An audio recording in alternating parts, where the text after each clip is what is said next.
الله أكبر. الحمد لله رب العالمين الرحمن الرحيم مالك يوم الدين. إياك نعبد وإياك نستعين اهدنا الصراط المستقيم صراط الذين أنعمت عليهم غير المغضوب عليهم ولا الضالين. قال الملأ الذين استكبروا من قومه لنخرجنك يا شعيب والذين آمنوا معك من قريتنا أو لتعودن في ملتنا. قال أولو كنا كارهين قد افترينا على الله كذبا إن عدنا في ملتكم بعد إذ نجانا الله منها وما يكون لنا أن نعود فيها إلا أن يشاء الله ربنا وسع ربنا كل شيء علما على الله توكلنا ربنا افتح بيننا وبين قومنا بالحق وأنت خير الفاتحين. وقال الملأ الذين كفروا من قومه لئن اتبعتم شعيبا إنكم إذا لخاسرون. فأخذتهم الرجفة فأصبحوا في دارهم جاثمين. الذين كذبوا شعيبا كأن لم يغنوا فيها الذين كذبوا شعيبا كانوا هم الخاسرين. فتولى عنهم وقال يا قوم لقد أبلغتكم رسالات ربي ونصحت لكم فكيف آسى على قوم كافرين. وما أرسلنا في قرية من نبي إلا أخذنا أهلها بالبأساء والضراء لعلهم يضرعون. ثم بدلنا مكان السيئة الحسنة حتى عفوا وقالوا قد مس آباءنا الضراء والسراء فأخذناهم بغتة وهم لا يشعرون. ولو أن أهل القرى آمنوا واتقوا لفتحنا عليهم بركات من السماء والأرض ولكن كذبوا فأخذناهم بما كانوا يكسبون. أفأمن أهل القرى أن يأتيهم بأسنا بياتا وهم نائمون أو أمن أهل القرى أن يأتيهم بأسنا ضحى وهم يلعبون. أفأمنوا مكر الله فلا يأمن مكر الله إلا القوم الخاسرون. أولم يهد للذين يرثون الأرض من بعد أهلها أن لو نشاء وصوناهم بذنوبهم ونطبع على قلوبهم فهم لا يسمعون. تلك القرى نقص عليك من أنبائها ولقد جاءتهم رسلهم بالبينات فما كانوا ليؤمنوا بما كذبوا من قبل كذلك يطبع الله على قلوب الكافرين. وما وجدنا لأكثرهم من عهد وإن وجدنا أكثرهم لفاسقين. ثم بعثنا من بعدهم موسى بآياتنا إلى فرعون وملئه فظلموا بها فانظر كيف كان عاقبة المفسدين. وقال موسى يا فرعون إني رسول من رب العالمين حقيق على أن لا أقول على الله إلا الحق قد جئتكم ببينة من ربكم فأرسل معي بني إسرائيل. قال إن كنت جئت بآية فأت بها إن كنت من الصادقين. فألقى عصاه فإذا هي ثعبان مبين ونزع يده فإذا هي بيضاء للناظرين. قال الملأ من قوم فرعون إن هذا لساحر عليم يريد أن يخرجكم من أرضكم فماذا تأمرون. قالوا أرجه وأخاه وابعث في المدائن حاشرين يأتوك بكل ساحر عليم. وجاء السحرة فرعون يريد أن يخرجكم من أرضكم فماذا تأمرون. قالوا أرجه وأخاه وابعث في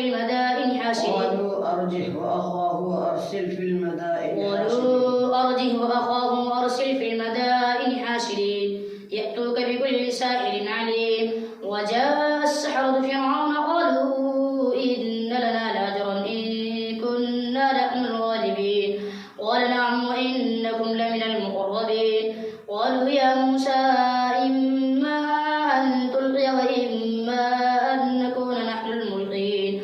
قال ألقوا فلما ألقوا سحروا أعين الناس واسترهبوهم وجاءوا بسحر عظيم.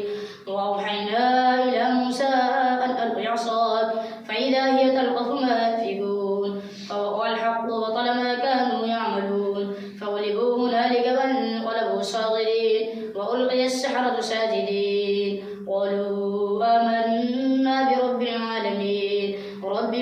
وهارون. قال فرعون آمنتم به قبل أن آذن لكم إن هذا لمكر مكرتموه في المدينة لتخرجوا منها أهلها فسوف تعلمون. لأقطعن أيديكم وأرجلكم من خلاف ثم لأصلبنكم أجمعين. قالوا إنا إلى ربنا منقلبون. وما تنقم منا إلا أن آمنا بآيات ربنا لما جاءتنا ربنا أفرغ علينا صبرا وتوفنا مسلمين. وقال الملأ من قوم فرعون أتذر موسى وقومه ليفسدوا في الأرض ويذرك وآلهتك قال سنقتل أبناءهم ونستحيي نساءهم وإنا فوقهم قاهرون. قال موسى لقومه استعينوا بالله واصبروا إن الأرض لله يورثها من يشاء من عباده والعاقبة للمتقين. قالوا أوذينا من قبل أن تأتينا ومن بعد ما جئتنا قال عسى ربكم أن يهلك عدوكم ويستخلفكم في الأرض فينظر كيف تعملون. ولقد أخذنا آل فرعون بالسنين ونقص من الثمرات لعلهم يذكرون. فإذا جاءتهم الحسنة قالوا لنا هذه وإن تصبهم سيئة يطيروا بموسى ومن معه ألا إنما طائرهم عند الله ولكن أكثرهم لا يعلمون.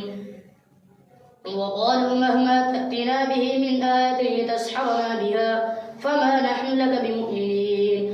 فأرسلنا عليهم الطوفان والجراد والقمل والضفادع والدم آيات مفصلات فاستكبروا وكانوا قوما مجرمين. ولما وقع عليهم الرجس قالوا يا موسى ادع لنا ربك بما عهد عندك لئن كشفت عنا الرجس لنؤمنن لك ولنرسلن معك بني إسرائيل. فلما كشفنا عنهم الرجس إلى أجل هم بالغوه إذا هم ينكثون فانتقمنا منهم فأغرقناهم في اليم بأنهم كذبوا بآياتنا وكانوا عنها غافلين. وأورثنا القوم الذين كانوا يستضعفون مشارق الأرض ومغاربها التي باركنا فيها وتمت كلمة ربك الحسنى على بني إسرائيل بما صبروا القوم الذين كانوا يستضعفون مشارق الأرض ومغاربها التي باركنا فيها. وأورثنا القوم الذين كانوا يستضعفون مشارق الأرض ومغاربها التي باركنا فيها وتمت كلمة ربك الحسنى على بني إسرائيل بما صبروا ودمرنا ما كان يصنع فرعون وقومه وما كانوا يعرشون.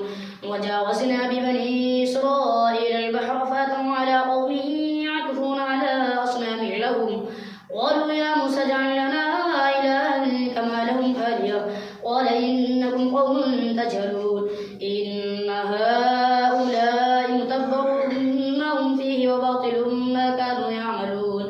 قال غير الله يبغيكم إلها وفضلكم على العالمين. وإذ أنجيناكم من آل فرعون يسومونكم سوء العذاب يقتلون أبناءكم ويستحيون نساءكم وفي ذلكم بلاء من ربكم عظيم. ووعدنا موسى 30 ليلة واتممناها بعشر فتم ميقات ربه 40 ليلة. وقال موسى لأخيه هارون اخلفني في قومي واصلح ولا تتبع سبيل المفسدين. ولما جاء موسى لميقاتنا وكلمه ربه قال رب أرني أنظر إليك قال لن تراني ولكن انظر إلى الجبل فإن استقر مكانه فسوف تراني. فلما تجلى ربه للجبل جعله دكا وخر موسى صعقا فلما أفاق قال سبحانك تبت إليك وأنا أول المؤمنين. قال يا موسى إني اصطفيتك على الناس برسالاتي وبكلامي فخذ ما آتيتك وكن من الشاكرين. وكتبنا له في الألواح من كل شيء موعظة وتفصيلا لكل شيء فخذها بقوة وأمر قومك يأخذوا بأحسنها سأريكم دار الفاسدين.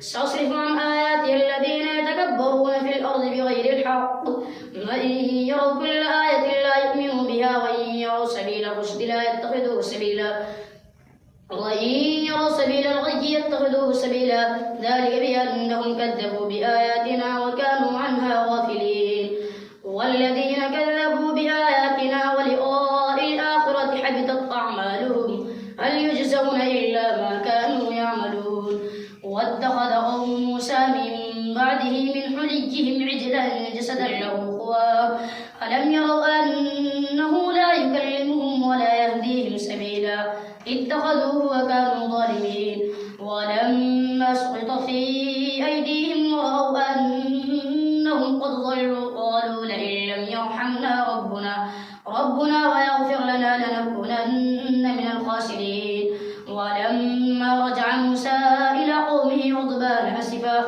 قال بئس ما خلفتموني من بعدي أعجلتم أمر ربكم وألقى الألواح وأخذ برأس أخيه يجره إليه قال ابن إن القوم استضعفوني وكادوا يقتلونني فلا تشمت بي الأعداء ولا تجعلني مع القوم الظالمين قال رب اغفر لي ولأخي وادخلنا في رحمتك وأنت أرحم الراحمين إن الذين اتخذوا العجل سينالهم غضب من ربهم وذلة في الحياة الدنيا وكذلك نجزي المفترين والذين عملوا السيئات ثم تابوا من بعدها وآمنوا إن ربك من بعدها لغفور رحيم ولما سكت عن موسى الغضب أخذ الألواح وفي نسختها هدى ورحمة للذين هم لربهم يرهبون واختار موسى قومه 70 رجلا لميقاتنا فلما أخذتهم الرجفة قال رب لو شئت أهلكتهم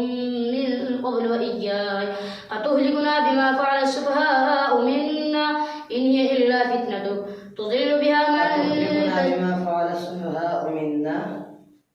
أتهلكنا بما فعل السفهاء منا إن هي إلا فتنتك تضل بها من تشاء وتهدي من تشاء أنت ولينا فاغفر لنا وارحمنا وأنت خير الغافرين واكتب لنا في هذه الدنيا حسنة وفي الآخرة إنا هدنا إليك والعذاب أصيب به من أشاء ورحمتي وسعت كل شيء فسأكتبها للذين يتقون ويؤتون الزكاة والذين هم بآياتنا يؤمنون الذين يتبعون الرسول النبي الأمي الذي يجدونه مكتوبا عندهم في التوراة والإنجيل يأمرهم بالمعروف وينهاهم عن المنكر ويحل لهم الطيبات ويحرم عليهم الخبائث ويضع عنهم إسرهم والأغلال التي كانت عليهم فالذين آمنوا به وعزروه ونصروه واتبعوا النور الذي أنزل معه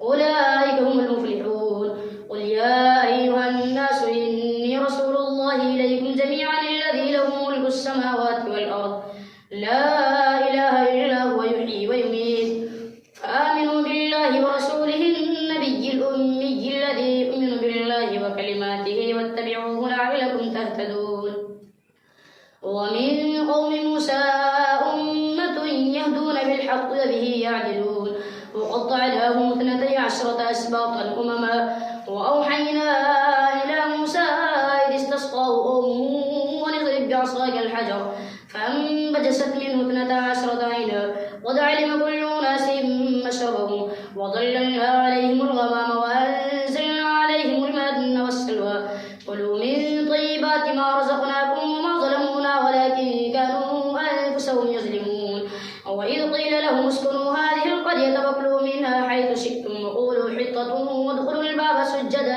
نغفر لكم خطيئاتكم سنزيد المحسنين فبدل الذين ظلموا منهم قولا غير الذي قيل لهم فأرسلنا عليهم رجزا من السماء بما كانوا يظلمون واسألهم عن القرية التي كانت حاضرة البحر إذ يعدون في السبت إذ تأتيهم حيتانهم يوم سبتهم شرعا ويوم لا يسبتون لا تأتيهم كذلك نبلوهم بما كانوا يفسقون وإذ قالت أمة منهم لم تعظون قوما الله مهلكهم أو معذبهم عذابا شديدا قالوا معذرة إلى ربكم ولعلهم يتقون فلما نسوا ما ذكروا به أنجينا الذين ينهون عن السوء وأخذنا الذين ظلموا بعذاب بئيس بما كانوا يفسقون فلما أتوا عما نهوا عنه قلنا لهم كونوا قردة خاسئين وإذ تأذن ربك ليبعثن عليهم إلى يوم القيامة من يسومهم سوء العذاب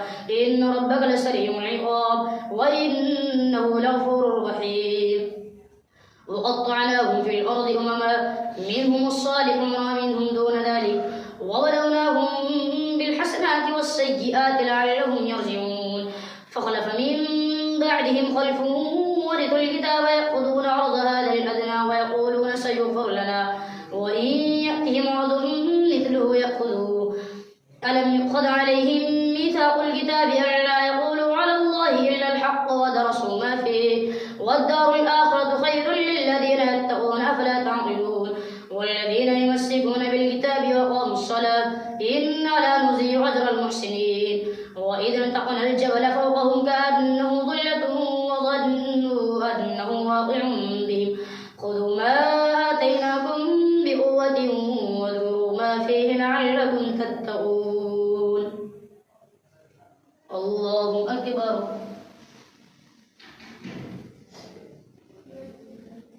سمع الله لمن حمده الله أكبر الله أكبر الله أكبر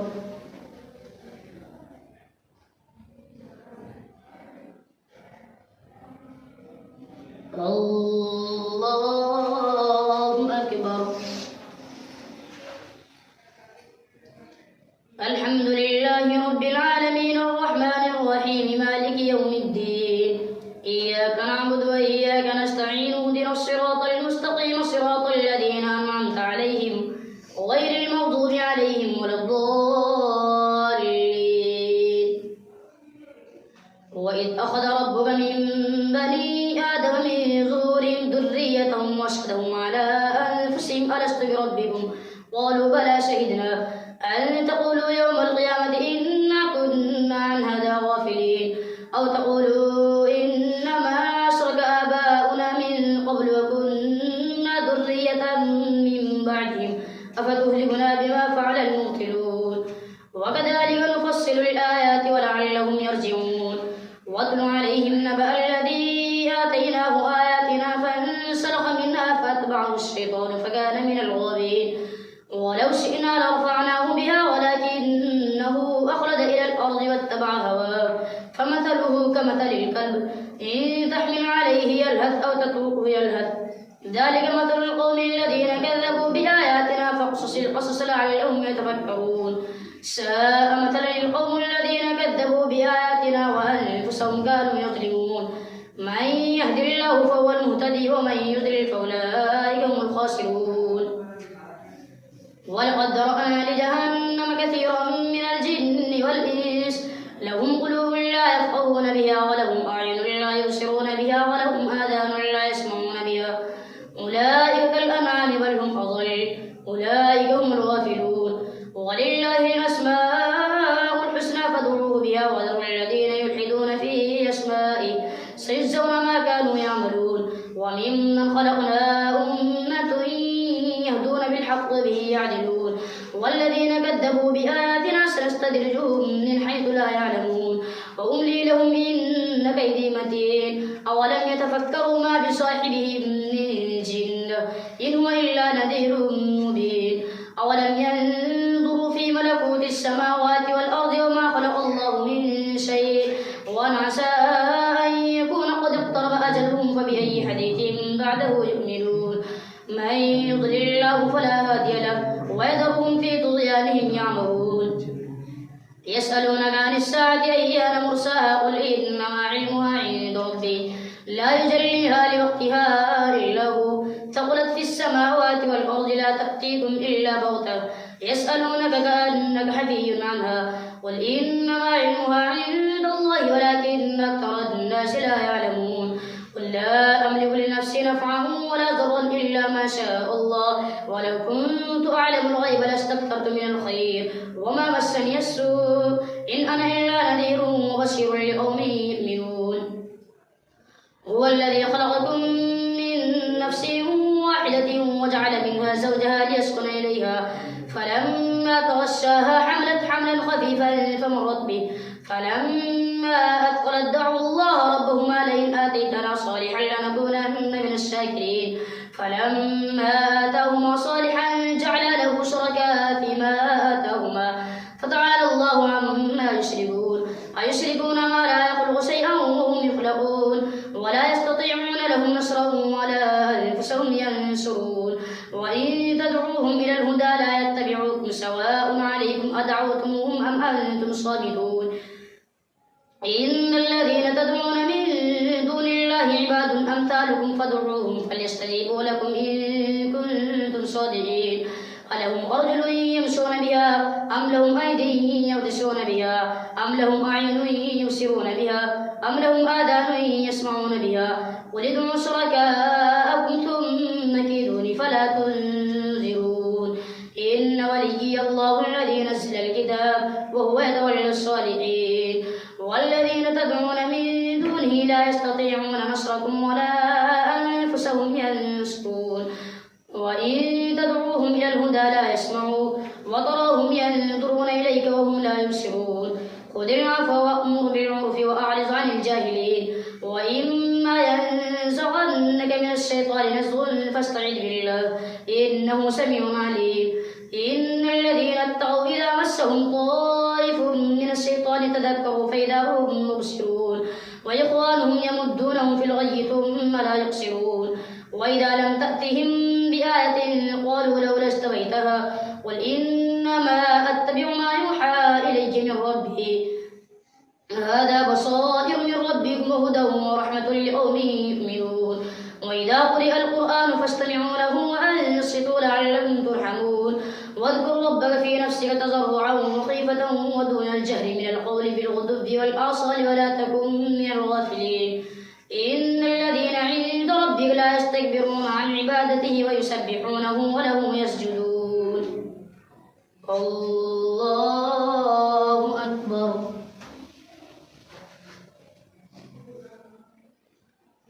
الله أكبر يسألونك عن الأنفال قل الأنفال لله والرسول فاتقوا الله واصلحوا ذات بينكم وأطيعوا الله ورسوله إن كنتم مؤمنين إنما المؤمنون الذين إذا ذكر الله وجلت قلوبهم وإذا تليت عليهم آياته زادتهم إيمانا وعلى ربهم يتوكلون الذين يقيمون الصلاة ومما رزقناهم ينفقون أولئك هم المؤمنون حقا لهم درجات عند ربهم ومغفرة ورزق كريم كما أخرجك ربك من بيتك بالحق وإن فريقا من المؤمنين لكارهون يجادلونك في الحق بعدما تبين كأنما يساقون إلى الموت وهم ينظرون وإذ يعدكم الله إحدى الطائفتين أنها لكم وتودون أن غير ذات الشوكة تكون لكم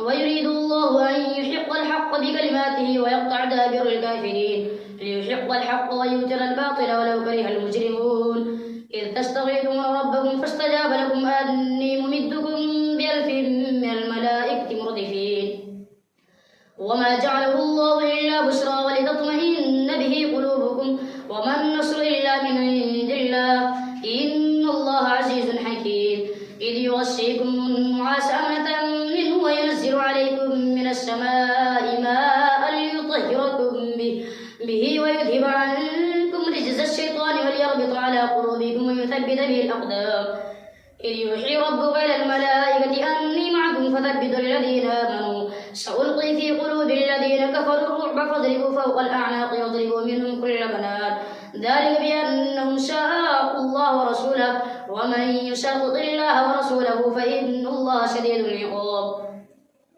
ذلكم فذوقوه وأن للكافرين عذاب النار يا أيها الذين آمنوا إذا لقيتم الذين كفروا زحفا فلا تولوهم الأدبار ومن يولهم يومئذ دبره إلا متحرفا لقتال أو متحيزا إلى فئة فقد باء بغضب من الله ومأواه جهنم وبئس المصير فلم تقتلوهم ولكن الله قتلهم وما رميت إذ رميت ولكن الله رمى وليبلي المؤمنين منه بلاء حسنا إن الله سميع عليم. ذلكم وأن الله منهي كيد الكافرين.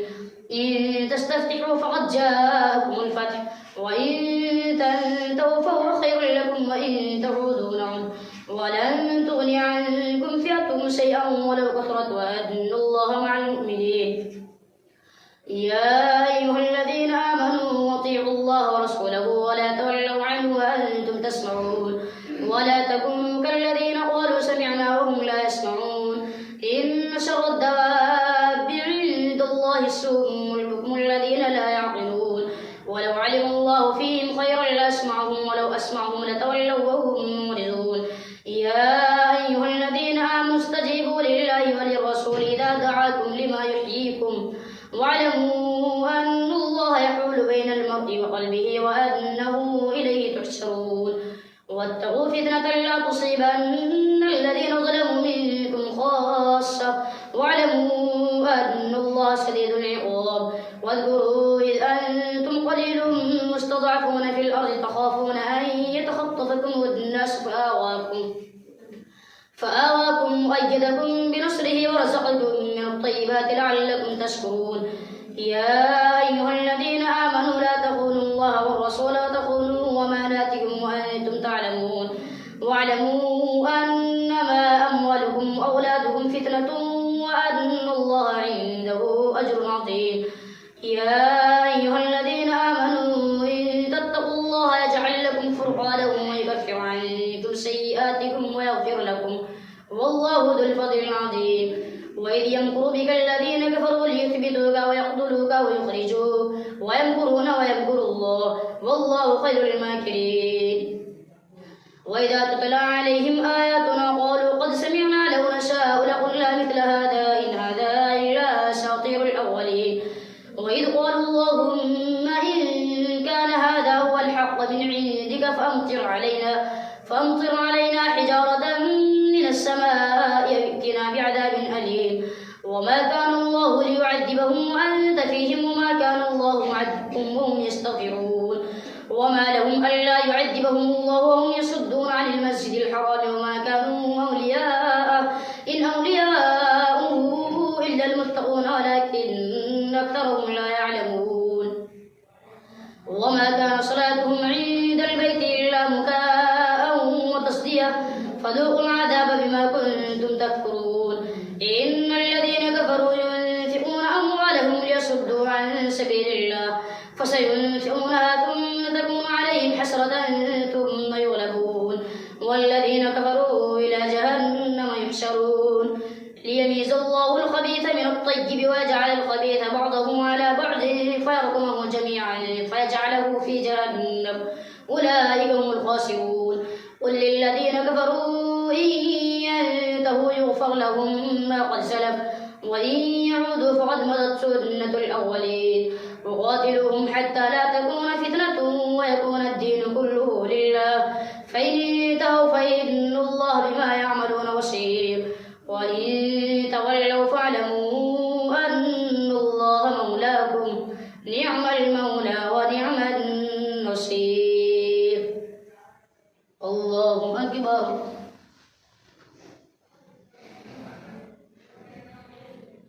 سمع الله لمن حمده. الله أكبر. الله أكبر. الله أكبر.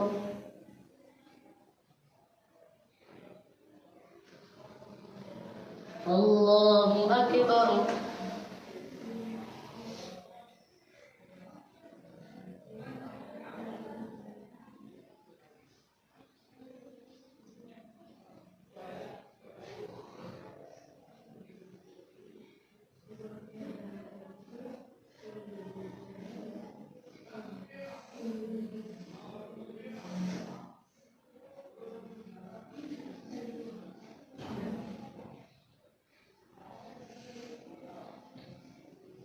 السلام عليكم ورحمة الله.